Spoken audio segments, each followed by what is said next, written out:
और हज़रत अली रज़ी अल्लाह ताला अन्हु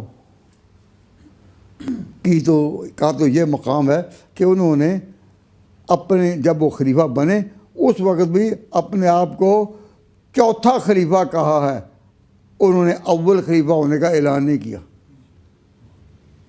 ये गलत बात है जो लोग कहते हैं कि जी हज़रत अली जब खलीफा हुए तो वो खलीफा बिल फसल है।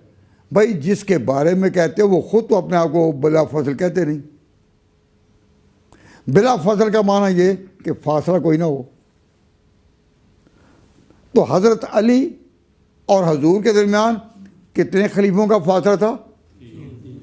3 का। और उस्मान और हजूर के दरमियान कितने खलीफों का फासला है? 2 का। और हज़रत उमर में और हजूर में कितने खलीफों का फासला है? 1 का। और अबू बकर और हजूर में कोई फासला नहीं,